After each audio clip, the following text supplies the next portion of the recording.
Yes, we are here. We are back. I am Sean Richards, and you've got the Sista Speak podcast on the Digital Podcast Network. And guess who that is? Nikki Starr. And you are? Win Walter. And we have a special, delightful, delicious guest.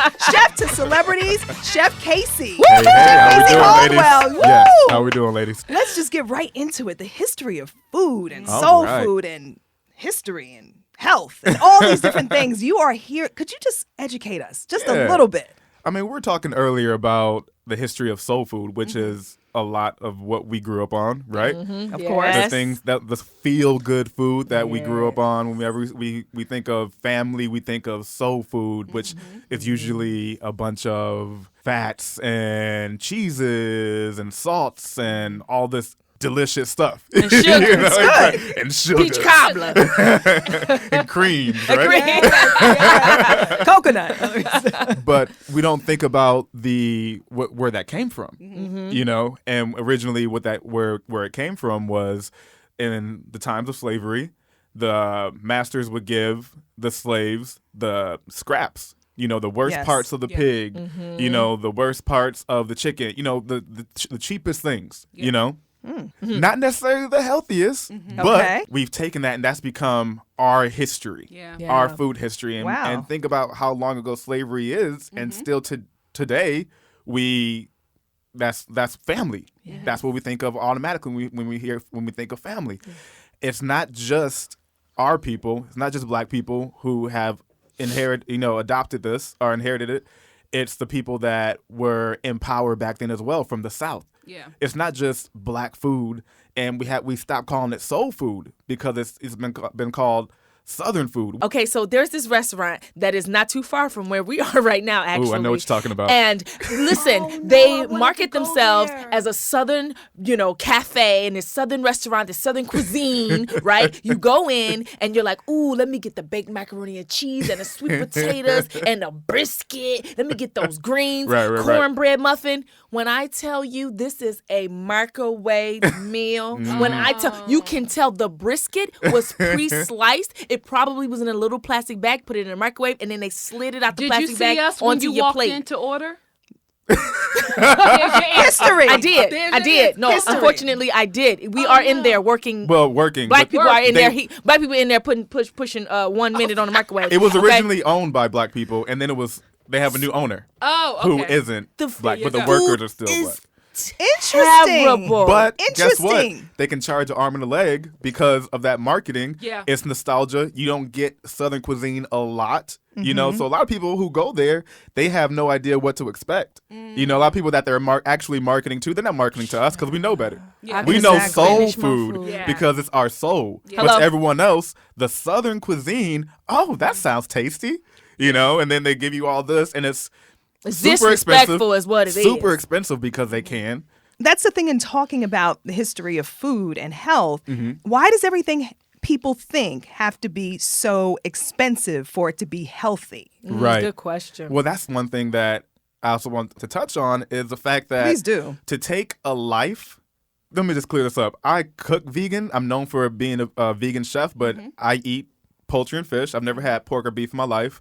So I'm not against, anything like that. Yeah, anything like as far as, the meat industry or anything like that.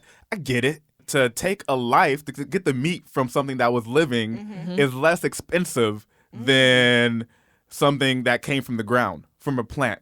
Like say if you go to get a burger, the hamburger would be $4 and Beyond Meat burger would be $8. Yes. You buy them at the store, and they're $5 for two. I went to a burger place the other day, and they have vegan milkshakes now. Can you imagine those milkshakes are $11? I had one. Yes, but it's $11, and it all comes from plants. Yeah. Meanwhile, you have the milkshake that's $4, and it came from, very violently and mass produced milk. Yeah. Milk cows. So it baffles me. That's one thing that definitely baffles me. But back to soul food. it's come up through the ranks, and we've inherently gotten healthier with it because we became more health conscious. So we went to turkey putting instead of ham hocks in our greens, smoked turkey. We put smoked turkey into our greens. Now people are transitioning to a meatless diet or less meat. So meatless Mondays. That's what a lot of people promote. Meatless Mondays. Let me get it in one day. But it's still Taco Tuesdays, right. Shady. When? I'm gonna work through my meatless Monday to get to Taco Tuesday. Hey, meatless Mondays and margaritas. How about that? That's Tuesday. Margaritas are Tuesday. That's the reason why. Well, Nikki, what is your question? Because I have a couple of questions for you, Chef Casey, Chef Celebrity. So I am the chef for my family for Thanksgiving. Hey. Yes. Okay. I need help with the pies. I really, the sweet potato, because my family loves, the unhealthy stuff. I want to make some sweet potato pies that are delicious, have the same flavor, but it's not something that I would regret making. You know what I mean? I want to make something that I enjoy eating and I feel good after I eat it as well, but it still has all the flavor and the culture and the soul. Right. I mean, it's very easy. When it gets to baking, it gets kind of testy because certain things like leavenings, like different eggs and stuff like that, you have to replace those with things that actually have that same chemical reaction, But as far as like pies and stuff like that, there's Earth Balance butters, that act just like regular butter, and they even sell it in the sticks, the stick form, so you can take care of that as far as measurement. There's, instead of like the creams, there's cashew creams, there's coconut creams, which are delicious, and will that change the flavor, the coconut cream? Because I've been eyeing that. Well, it depends. You have to try your brands, because some use refined and some use unrefined coconut. And what would be the best in your opinion? If you want the flavor of coconut, then you'll get the unrefined. Okay. But if you don't want the flavor of coconut, you get the refined. Okay. Yeah. Perfect. But it's just a process of extraction. It's not really like they're adding any chemicals to it or anything. Okay. And then you can always make two. That's true. And then bring one in for us, and we'll figure it out. Right. One for them and one for you. I'll be a taste tester, Nikki. I'm real good at that. And then, I mean, besides the spices, it's a vegetable. Yeah. It's a sweet potato. And then you can also, change the type of sugar you use. Like use cane sugars or coconut sugars. And there's coconut sugar. Oh, yes. Ooh. Yes. Didn't know. Wow. If you don't know, now you know. Quinn is a very good cook, so I want to know what do heard. you what? No, she's very good. She's very good. She's actually doing a dance for all of us right now.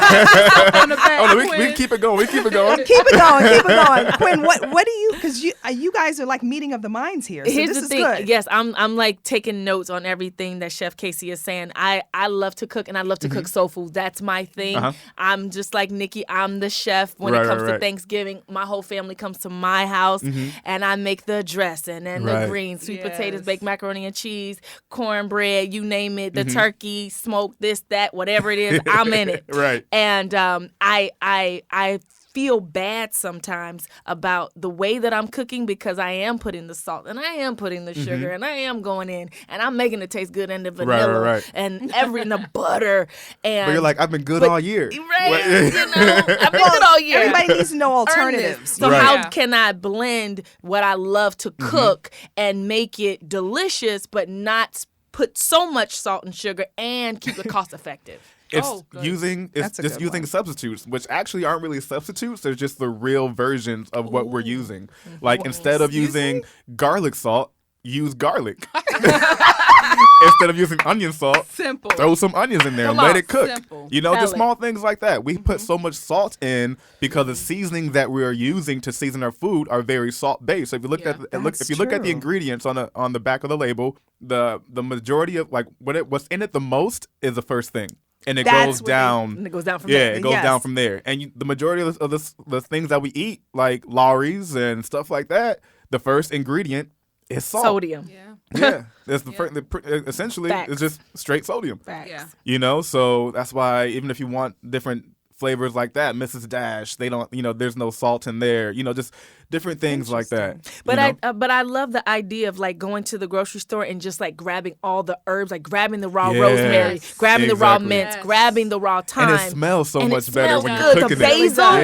Yeah. Okay, so if you want to go health-based, because we're talking about health as well, which one is better? Steaming, barbecue, fried? I would say steaming is probably the healthiest way you can prepare. Okay. That's not raw.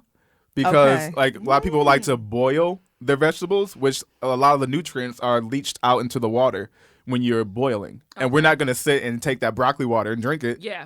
So that just goes right into the sink. Okay. But steaming, you're not cooking the water's not cooking your food. The steam is. Okay. So Steam is everything's cooking your food. so everything's staying in, and even if something comes out in the steam, the lid's on it to keep it in there. So it's just Okay. circulating everything. So are Nice. air fryers and crock pots and all those items, are those good items my to have in gosh, your yes, kitchen definitely. to keep your Really? food Good healthy? If you don't have a Queen, 'cause I crock didn't pot, know. I don't know how you live without a crock I pot. just got one last Excuse me. week. I'm late, but You live in them. I You use live it in them. every week now. See? I'm just like, well, not every week, Well, but you know what I mean? yeah, Like, I get you. I bought my groceries and I spaced them out so that I could use my crock pot Yeah. I every feel like week. the crock pot is like I grew up with the old school crock pot, heavy ceramic. Yes, and, that's what my grandmother had. Yeah, Yes, exactly. Broken handle. Why does everyone have a broken handle? Well, those are the good ones. Right. The good ones that have means a they've broken been handle. used, means which means they've been seasoned. Yes. means it If your works. pot's not seasoned, people. That's the only way. But okay, Chef Casey, I Mm-hmm. have to ask you a question. What is, I know you're chef to celebrities, Mm-hmm. but what is your favorite thing to make? What's quick and, one of your favorites to make? Well, my favorite things Or to that you're make known aren't for. really quick, Uh-oh. which is why they're my That's favorites. why you call a chef. And I'm not. But one thing I'm known for is my soul food fusion. So I would throw these events called Soul Sundays in North Hollywood all the time. And it was at a karaoke bar, and my homeboy would DJ, and I would sell soul food. This is like back, when I was since 2012. Wow. And as my clientele started to pick up, I would still do that with those same price points, so my friends could actually have my food, because they can't afford to just hire me for a party or anything anymore. So, but I would still kind of put a different flair on it. So I would do soul food fusion. So like I would do egg rolls with greens that are cooked just like I would cook any other greens. I would do fried chicken, but everything I did, I would have a vegan option for it. Okay. So if I did fried chicken and greens and our mac and cheese and an egg roll, I would do a vegan version of that with Which is? with fried oyster mushrooms. I have had that. Yeah. It is amazing. Because oyster mushrooms have a very meaty texture to they them. do. So and they stand up to a lot of to heat. So that's a great alternative. When you think of fried chicken, the main thing is the breading. Yeah. That's all it is. Yeah, If yeah, you yeah. close Very your true. eyes and you eat it, you really are in a heaven. Yeah. Very You're true. And so what I heaven. use is rice flour, to make it to get that extra crispiness, because you're not getting the reaction from the fat from the juice of the chicken that helps it along. So you It's use such rice a flour. science. It is. That's what I was about to say. It You're is. a That's what's fun. scientist. That's what's fun about it. That's what's fun about.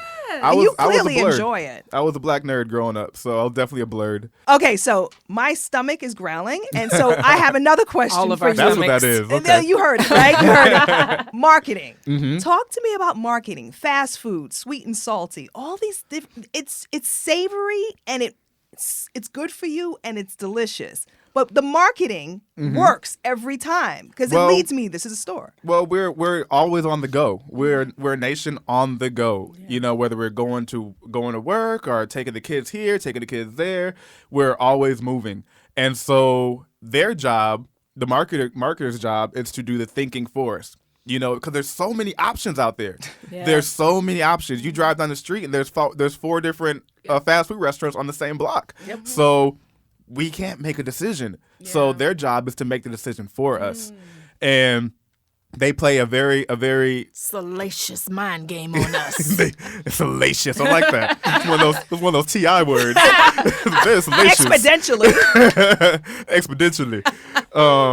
But yeah, so they do the deciding for us, and the way that they decide for us is by making everything look good, sound good, and then once we get it, Price cheap.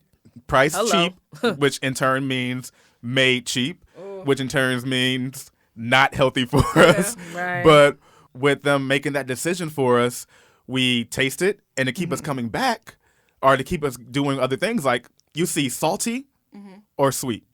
Now, the salty makes us what? Thirsty. Thirsty. So we'll get the upgrade, supersize that drink for me. We God. will. You know, and what's that drink? Soda. Sugar. You know, they took, I mean, if you go to McDonald's, they used to have Powerade. They don't have that anymore. Nope. You know, everything is, they don't have the Minute Maid, which isn't healthy, but it's still, you know, not as all soda. syrupy as the sodas that they have. Everything is soda, either soda or water. Well, I get the unsweetened iced tea sometimes if they have that. But they have wait, that. wait. So go back for a second. So you said that. I mean, that makes so much sense. And then what does sweet do for you? Makes you addicted to it. Sugar is definitely addictive. Wow. So that keeps you coming back. Oh my God. Thank you, Chef Casey, for coming here. You have to come back. Thank You you, have to definitely. educate us again. I try to gotta fit y'all in. please do. Please do. I'm just kidding. We at the Sista Speak podcast really enjoyed this. I had so much fun. Thank you so much. I'm Sean Richards, Nikki Starr. Quinn Walters. and you are. KC Cardwell, Chef KC Cardwell. Thank you. And we will catch you next time at the Sista Speak podcast on the Digital Podcast Network.